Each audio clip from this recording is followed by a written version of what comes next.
Good morning and welcome to Moments with Melinda. I am your host, Melinda Moulton, and my guest today is Ann Pugh. Hi, Ann, how are you? I'm very good. Great to see you. And I'm really honored. As I said to you, a little scared, but I'm honored to be in this conversation with Well, you. for somebody who has spent, almost half their life in the state house, there's nothing who has championed so many things. There's no reason for you to be scared at all because you're an extraordinary human being. So let's tell my viewers a little bit about you. Ann Pugh is an American politician who served in the Vermont House of Representatives since 1993, and she recently resigned her seat in 2023. Representative Pugh, as the lead sponsor on Act 47, a 2019 law that codified the right to abortion in the state. She led that and sponsored that act. She began her career as a social worker and professor of social work at the University of Vermont for 26 years. She just retired in 2022. Ann was the chair of the House Committee on Human Services in the legislature for most of her career. She's a champion for the rights of humans to live in freedom and has transformed our state of Vermont these past 30 years to be one of tolerance, truth, kindness, and inclusiveness. Ann was selected as a Tall Fellow, a Council of State Governments program that is recognized nationally for its leadership development programs for state government officials. Would you say that's about it? Probably, I do want to correct, while you use the term professor, in the world of academia, that means that you have a PhD and you're on that track. I was actually a senior lecturer. Oh, well, poo on that. I think you're that, well, whatever. You were a senior lecturer, are you still senior lecturing?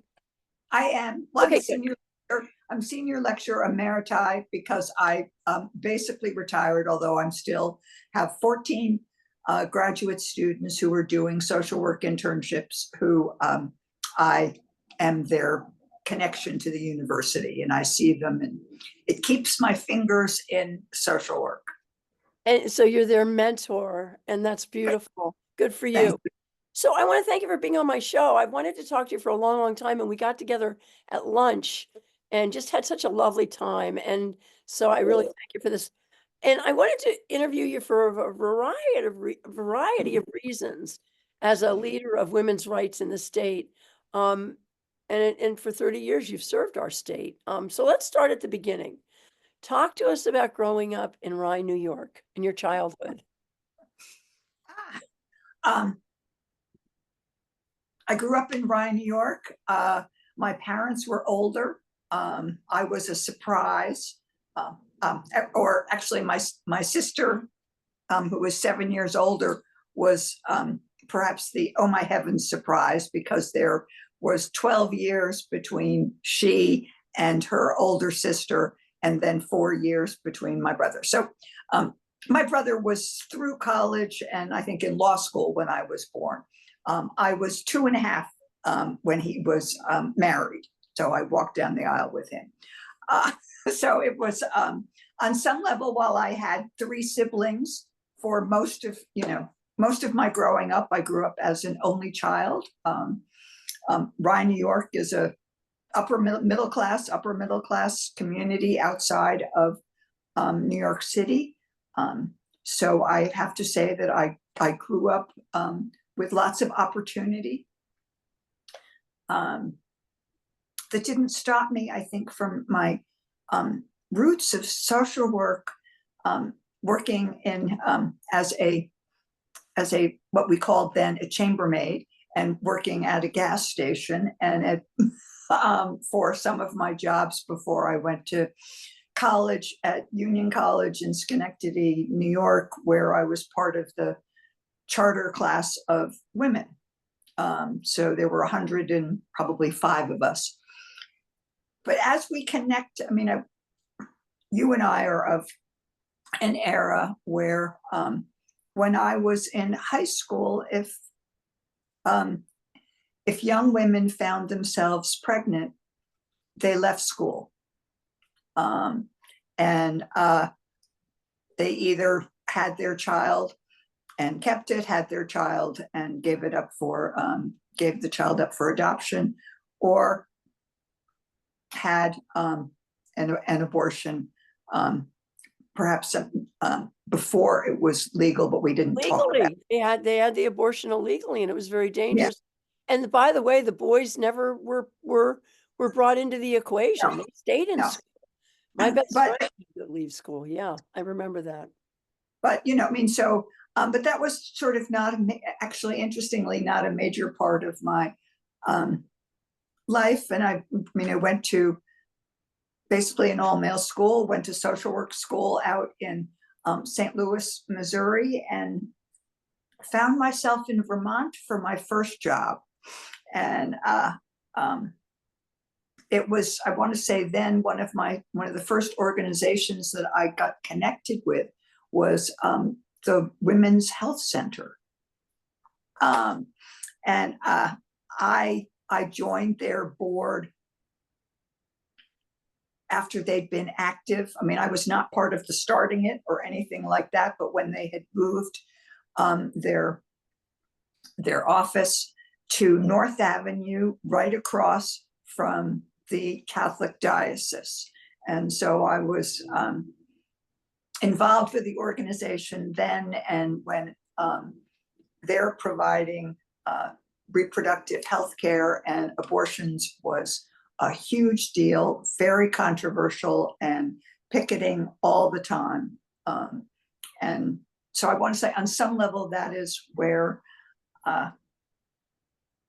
the beginning, where it began for me, and realizing that this was something hard for, and something that was important to make sure that we continue to have it. Absolutely. That freedom. You must have known Janet Young. I mean, the Women's Health Center, boy, what an incredible group of women. I didn't know that you were associated with that, so I'm so glad you shared that with me. So who would you say had the greatest influence on the direction of your life? Wow.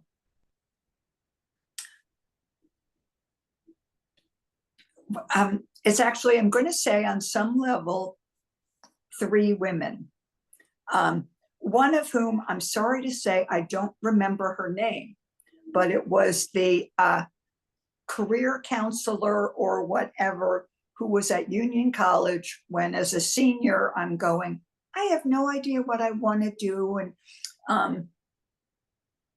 etc. And I had been a psychology major, and she was a social worker, and she said, and I had done some stuff volunteering, and we talked about what I was interested in, and she's the one who suggested that getting an MSW, going to social work school, would probably be a good fit for me. And it was. And I want to say, even when I would speak politically in introducing myself, I always introduced myself as a social worker, because that is what has underpinned my policy and my political career. That's our code of ethics, which is, and the importance of ensuring that everyone has an opportunity and can succeed, and the realization that everyone's story is very different, and we need to listen, and all of those the sort of, social justice, economic justice, environmental justice, all of that is part and parcel of my education. And then I moved to Vermont. So anyway, she was the first. And I want to say the second one, and I do not have as close a relationship with her as I might like, but the second woman on some level was Madeline Kunin, because when I first ran for office, I was not involved in politics at all. I was involved in advocacy. I was seeing that change to make Vermont a better place for the people I was working with, and I thought that the voices of some of the people who were living in poverty, who were struggling with issues across the board, that it wasn't, we needed to change laws. And I saw, but I wasn't involved in politics at all, but I saw that Madeline Kunin was, I mean, a woman was running, and I had the opportunity to testify as a social worker in front of a committee that was surrounded by what I thought at the time was old men. I'm not sure they really were, but I was relatively young, and they weren't really paying attention to what I was saying. And I said, if they can do it, I can do it. So the first time I ran, I lost. It was an open seat in South Burlington. And so on some level, Madeline Kunin and the what she presented and the fact that she put herself out there. But in terms of my political career and sort of beginning, it's Jean Kennedy, who had been a legislator, and she had been the legislator for South Burlington. I didn't know her for a clue. She was not running again. We come to this summer, and I see that the only person who was running for what was now an open seat was a Republican, and the seat had been held by a Democrat. And I said, naively, I want to do this. So I, the seat been held by a Democrat. We shouldn't lose it. And I had no idea who John Kennedy was. I really was not involved in South Burlington. I'd lived there for a long time, but anyway. So I called up John Kennedy, who had no idea who I was, and she held my hand. She mentored me. She told me and provided guidance on not only how to campaign, but how to be a good legislator, and how, just because I was at the time relatively young and naive and thinking I knew everything, that I needed to be involved in the community. And so she provided all of those sort of direction. And she's amazing. I served on the Lund board with her, and I just saw the yes, hospital. no, Amazing. Yeah, so those are the three women. That's such a great story, really, Anne. So let's talk about some of the bills that you have sponsored, of which there were hundreds and hundreds over your 30-year career in the State House. But I want to talk about a few of them. You sponsored an act to prohibit the involuntary sterilization of individuals with an intellectual disability. And this particularly resonated with me, as I have a grandson with autism. Talk a little bit about that, would you? Well, I mean, I want to say that's one of these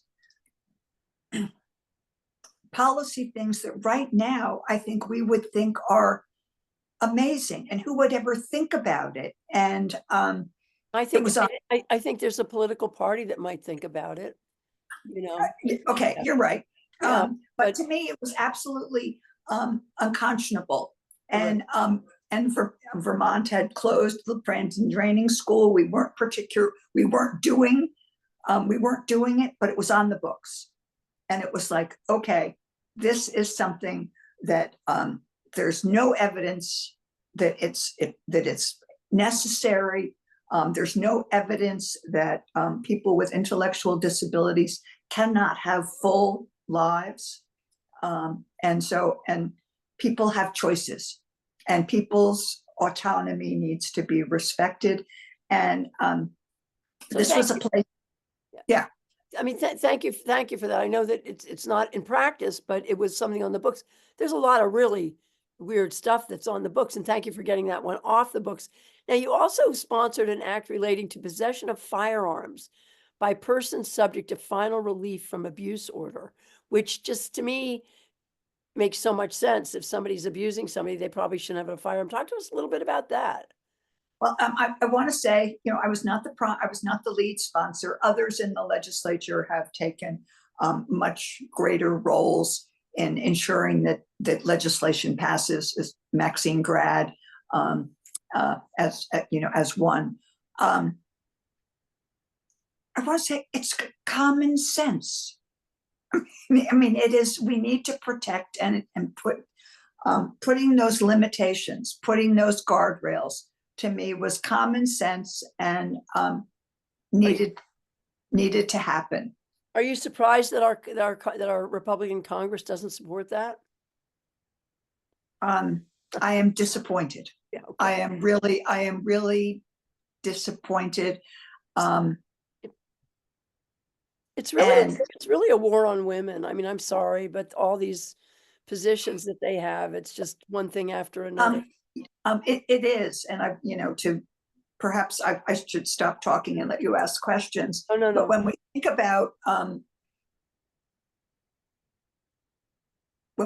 about the Roe v. Wade and how the Dobbs decision, and all of that, and as someone said to me recently, well, Anne, this election is not just about abortion.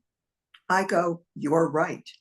This election is about democracy, the future of our country and our way of life. But more equally importantly, it is about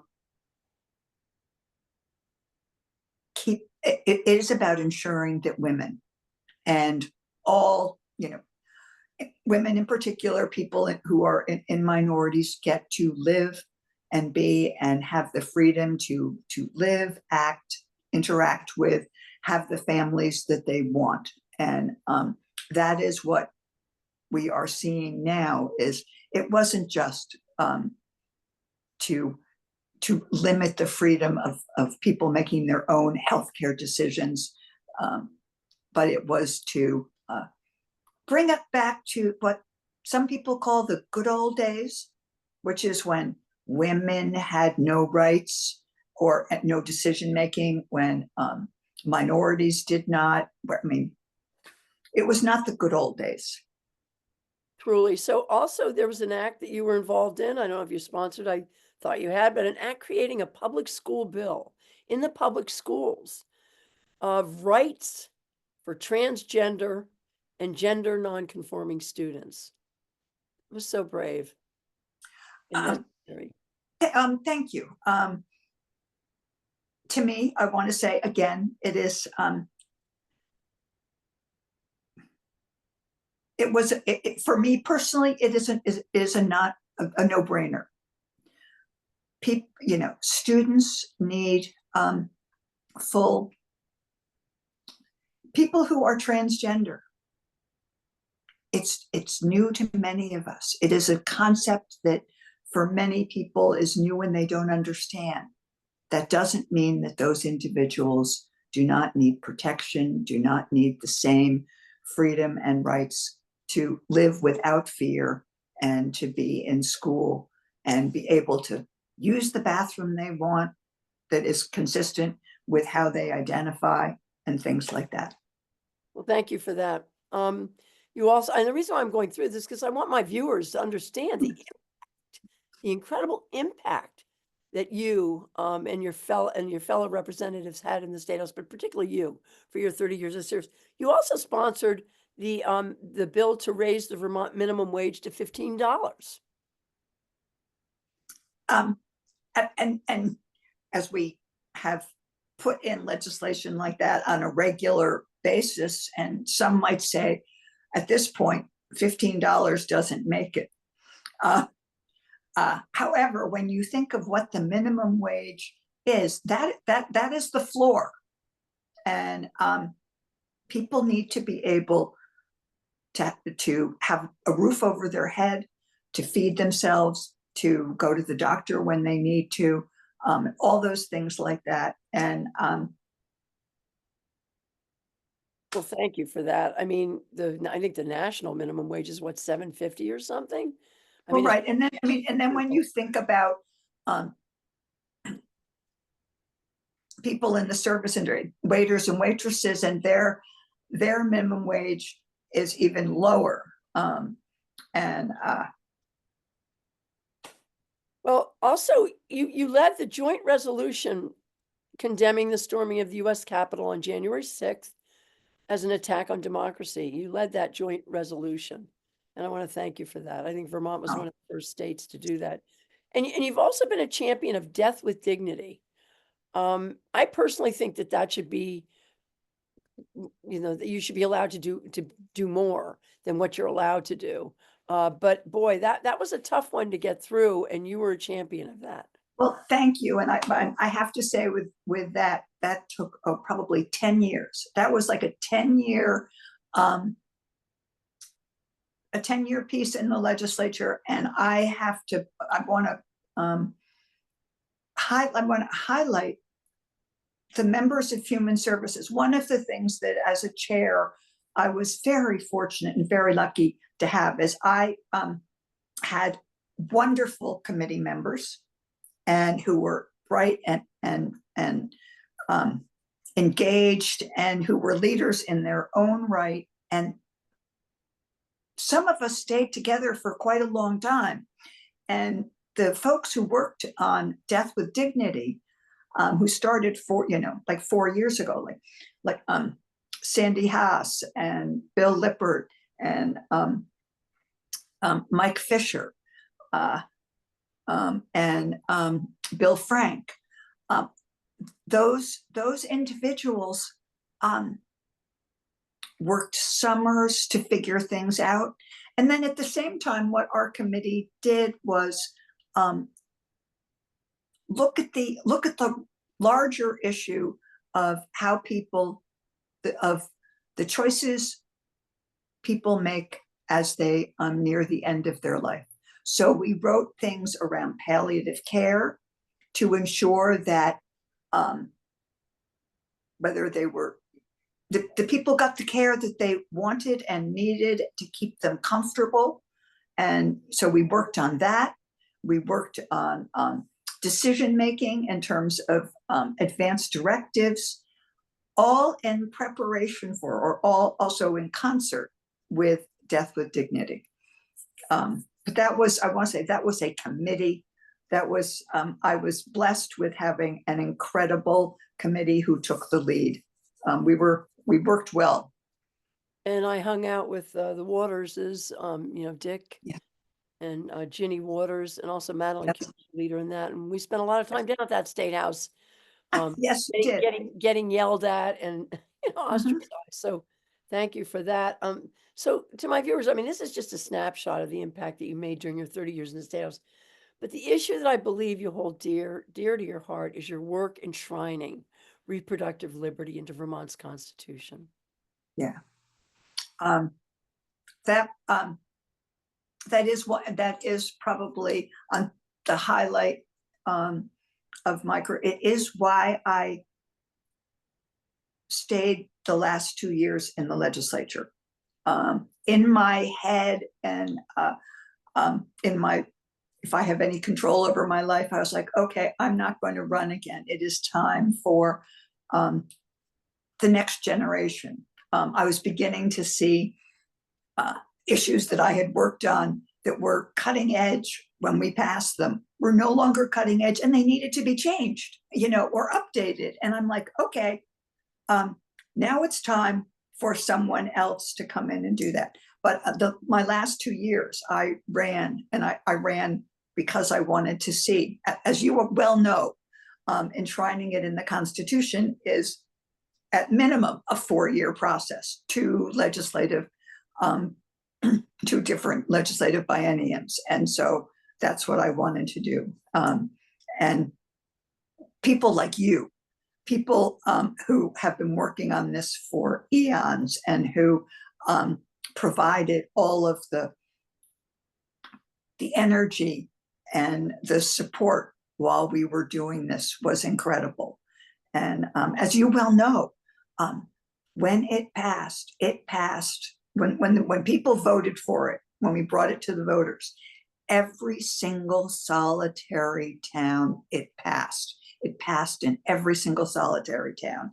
So while it is not something to rest on our laurels, and Vermont is, it, it, it is not necessarily so different from other places.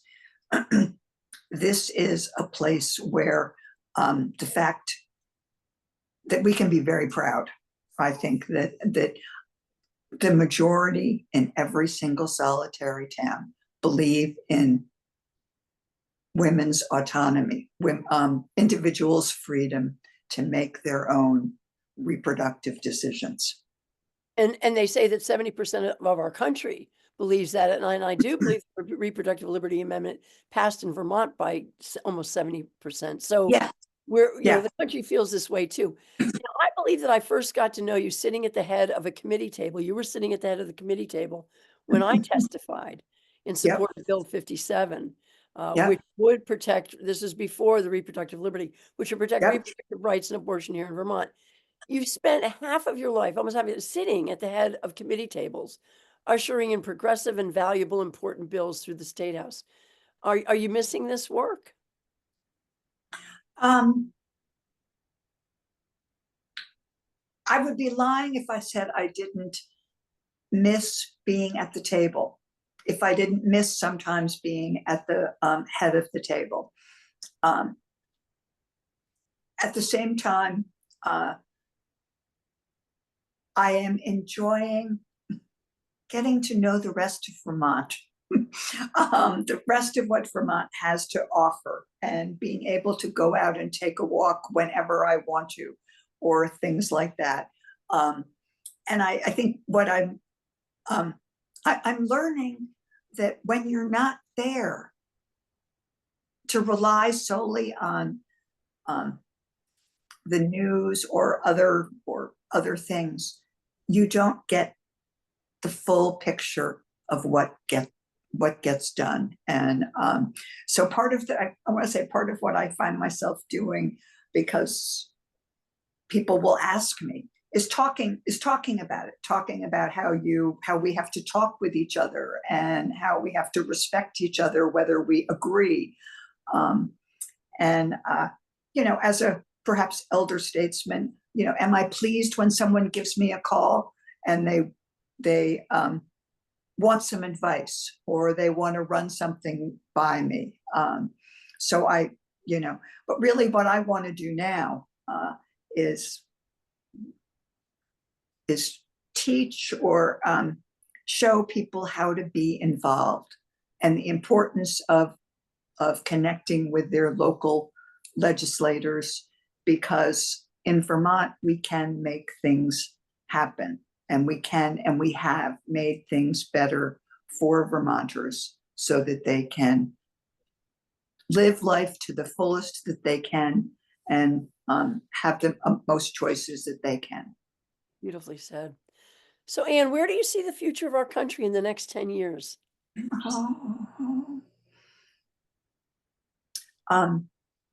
I don't know. I'm scared. I am hopeful. But what I think this is a pivotal election that we are that we have before us, and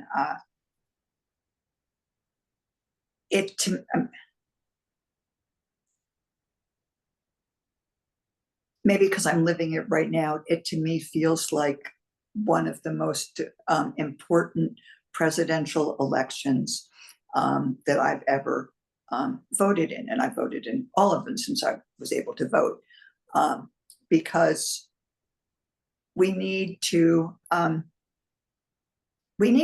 right our ship. We need to sort of shift the course, that the winds that are strong from the far right, from individuals who want to take us back to a time that was not successful for people, who want to take away rights, who want to bring our economy down to really the bottom, and So I think for me, the election and and who is elected will in fact um, chart the course in the next 10 years. I am excited about seeing younger people be involved. There was, there was a time in the legislature when who would come testify made me seem young. But to see the energy of the next generation and the generation even, earlier than that, to be excited and to be energized and to want to work to make things different and to get their hands dirty. And that excites me. And it excites me when people realize that change doesn't happen overnight. I wish it did, but it doesn't. I think I have all the right answers, and you probably think you have all the right answers. But what we know is that we don't, and that I may have a very strong opinion. Someone else may have an equally strong opinion. I need to listen to what that is, whether it is to reproductive freedom and enshrining that into the Constitution, whether it was what was then known as death with dignity, whether it was allowing methadone to be prescribed in the state of Vermont, because it was not, be able to be used for treating opioid addiction in an outpatient setting. To enact those laws took years. It did not just take 2 years. It took education. It took understanding, and it took sometimes 3 steps forward, 1 step back, 2 steps forward, but I'm both worried and excited. So I am hopeful as to what, but I want everyone, you need to vote, and I'm going to be really clear. You need to vote Democratic. Hear, hear. So, Anne, what words of wisdom would you give to young people today who are dealing with the issues of saving our democracy, climate change, income inequality, college debt, pandemics, and their own personal freedoms? Oh God, please keep your passion. Please talk to people, vote, get to know your local people. And because knowing them and share your knowledge. I do want to, the teacher in me says, learn about what you are so passionate about. Go beyond the rallies, go beyond, because regrettably, the solutions are not simple. And whether it's a word here or there, or whether it is, we can get halfway there. And right now, that's as far as we can go. And it's not the best. It's a step in the right direction. And let's keep that forward movement.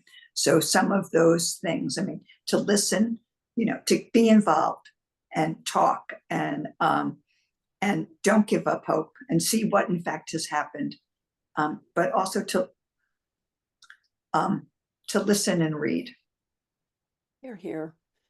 Well, Anne Pugh, I got to tell you, I am blown away by you on so many levels, and Oh, I hope I can get you back on my show later on, oh, when things hopefully straighten out a little bit. yeah.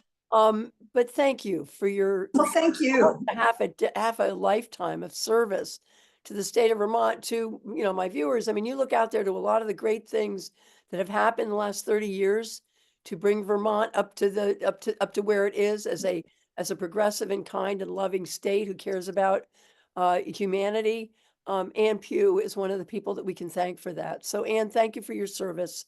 Thank you. Oh, thank you. Thank you for being my friend, and I Uh, look forward to us getting together again for lunch soon, and oh, until we see you again, to my viewers, thank you for always joining me for my show, and I wish you a good day and a happy week. Do take care. Thank you. Bye-bye.